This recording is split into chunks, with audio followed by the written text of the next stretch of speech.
Virus, ये नाम सुनते ही सबसे पहले दिमाग में कोरोना का टाइम याद आता है। लेकिन क्या आप इमेजिन कर सकते हैं कि उन्हीं वायरस को यूज करके अब साइंटिस्ट कैंसर जैसी डेडली बीमारी को क्योर करने के लिए यूज कर रहे हैं। और ये सिर्फ लैब थ्योरी नहीं है, इस टेक्नोलॉजी के ह्यूमन एक्सपेरिमेंट सक्सेसफुल हो चुके हैं। रिसेंटली कैंसर सर्जन ह्यूमन फोंग ने इन्हीं वायरस की मदद से एक लास्ट स्टेज कैंसर पेशेंट को ठीक कर दिया। ये वही स्टेज है जहाँ डॉक्टर उम्मीद छोड़ देते हैं। डॉक्टर्स का मानना है ये वायरस लंग्स, ब्रेस्ट और ओवेरियन जैसे 8 से भी ज्यादा कैंसर पर असर दिखा सकता है। तो सवाल ये है, क्या हम कैंसर को 100% खत्म कर सकते हैं? इस बात को जानने के लिए थोड़ा पीछे चलते हैं। 1950s में जब इन वायरस पर ट्रायल शुरू हुआ तब रिजल्ट बहुत डरावने थे। कई पेशेंट की मौत हो गई। लेकिन इसकी कहानी और भी पुरानी है। 1904 में एक ल्यूकेमिया यानी कि ब्लड कैंसर पेशेंट को इन्फ्लुएंजा वायरस हो गया। उसके डॉक्टर जॉर्ज डॉक ने एक चमत्कार देखा। वायरस इन्फेक्शन की वजह से उसका कैंसर ठीक होने लगा। कैंसर से सूजा हुआ लीवर और स्पिन वापस नॉर्मल साइज में आने लगे और ऑर्गन्स कैंसर फ्री हो गए। जॉर्ज डॉक ने इसे समझने की बहुत कोशिश की,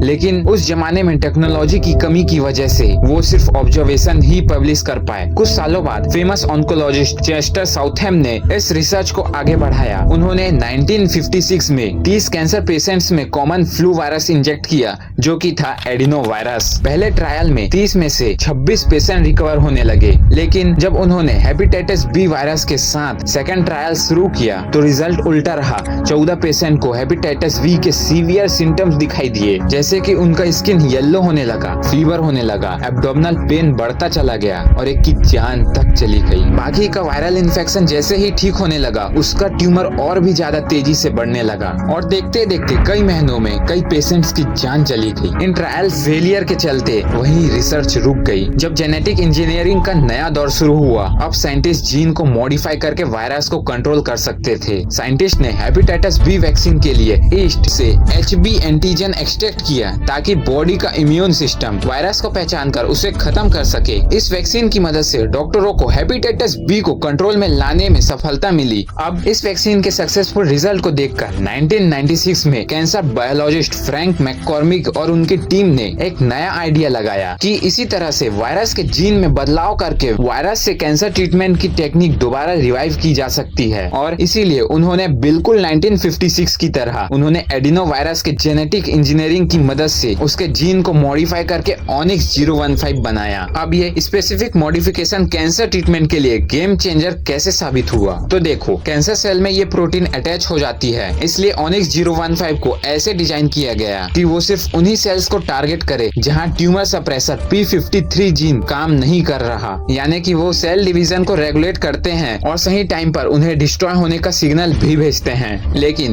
कैंसर सेल में ये प्रोटीन डीएक्टिवेट हो जाते हैं, जिसकी वजह से सेल वक्त रहते मरते नहीं है और अपनी कॉपीज बनाते रहते हैं। और इसी ऑनिक्स 015 में इन्हीं सेल्स को टारगेट करने के लिए मॉडिफाई किया गया ताकि वो वायरस हेल्दी सेल्स के बजाय सिर्फ ऐसे ही सेल्स को टारगेट करे जहां प्रोटीन डीएक्टिवेट रहे।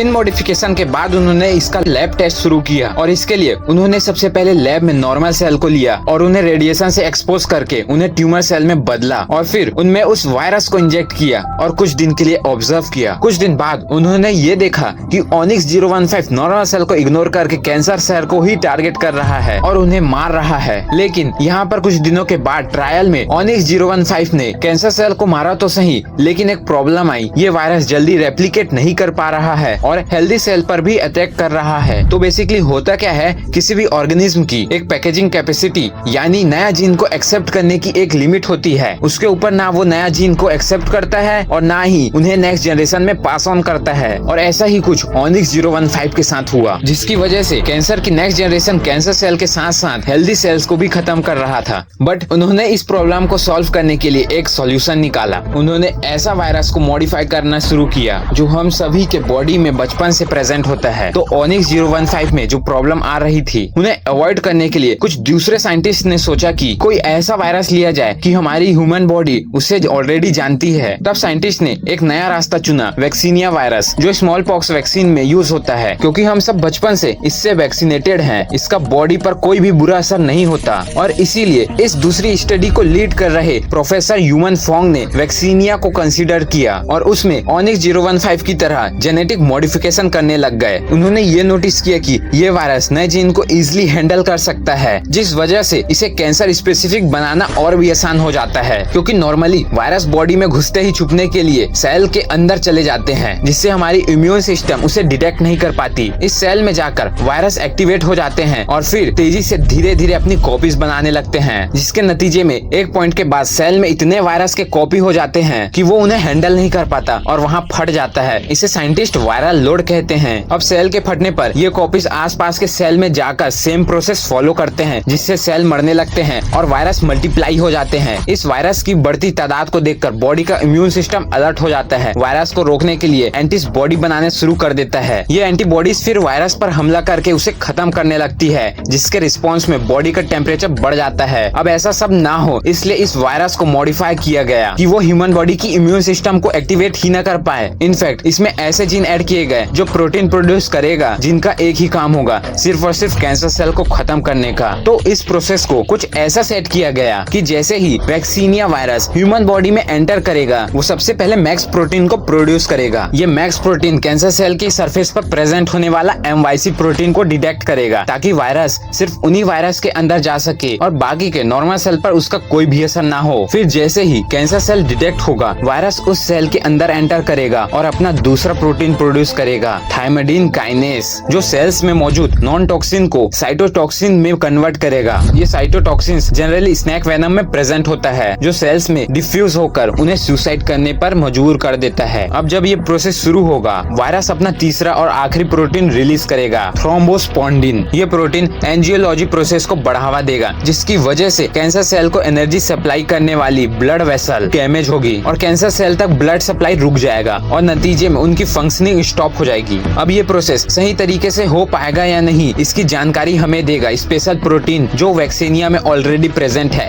HNIS, यानी कि ह्यूमन सोडियम आयोडाइड सिंपोटर। ये प्रोटीन सिर्फ आयोडाइड को ही कैंसर सेल में एक्सेप्ट करता है। इसे शॉर्ट में समझे तो HNIS किसी सिक्योरिटी सिस्टम की तरह काम करता है, जो स्पेसिफिक एलिमेंट, इस केस में आयोडीन को ही सेल के अंदर आने देता है। ऐसे में ट्यूमर डिटेक्शन के वक्त जब रेडियो एक्टिव आयोडीन को इंजेक्ट किया जाता है, तब वो सिर्फ उसी जगह में एक्सेप्ट होता है जहाँ पर कैंसर सेल मौजूद है, जिससे कि उन्हें ट्रैक करना आसान होता है। इसके साथ ही इससे रेडियोथेरेपी में भी मदद मिलती है, जिसमें एक्सरे के जरिए ट्यूमर को डिस्ट्रॉय किया जाता है। तो जब साइंटिस्ट को ये यकीन हुआ कि वैक्सीनिया उनके एक्सपेक्टेड रिजल्ट दे रहा है, उन्होंने इस टेस्ट को करना शुरू किया, जिसके लिए सबसे पहले उन्होंने एनिमल पर ट्रायल शुरू किया, जिसमें चूहे, गिनी पिग्स और मंकी शामिल थे। इन ट्रायल के अच्छे रिजल्ट को देखकर FDA ने इसका ह्यूमन ट्रायल की परमिशन दे दी और 2022 में USA के सिटी ऑफ होप हॉस्पिटल और ऑस्ट्रेलियन कंपनी इम्यूजीन ने मिलकर इस थेरेपी के फेज 1 के ट्रायल शुरू किए, जहां पर पहली बार ये वायरस इंसानों में इंजेक्ट किया गया। उन्होंने 100 ऐसे पेशेंट को चुना जो सॉलिड ट्यूमर यानी एडवांस कैंसर से पीड़ित हैं। उनके सेफ्टी के लिए उन्हें वायरस के साथ एक और एक्स्ट्रा ड्रग्स पेम्ब्रोलिजुमैब दिया गया। इस फेज 1 के ट्रायल में उन्होंने ये देखा कि पेशेंट की पैंक्रियाटिक, लंग्स, ब्रेस्ट, ओवेरियंस जैसे 8 से भी ज्यादा टाइप के कैंसर ठीक होने लगे, यानी कि वो सक्सेसफुल साबित हो रहे थे। अब इन रिजल्ट को देखकर USA के डॉक्टर जल्द ही फेज 2 और फेज 3 के ट्रायल शुरू करने के बारे में सोच रहे हैं, जो कि करीब 10,000 से 50,000 पेशेंट पर किया जाएगा। और सिर्फ USA ही नहीं, इंडिया में भी टाटा मेमोरियल, IIT बॉम्बे मिलकर CAR-T सेल थेरेपी पर काम कर रहे हैं। इसका सबसे बड़ा फायदा ये है कि जो ट्रीटमेंट बाहर 5 से 10 करोड़ में होता है, वो इंडिया में सिर्फ 20 से 25 लाख तक में हो जाएगा।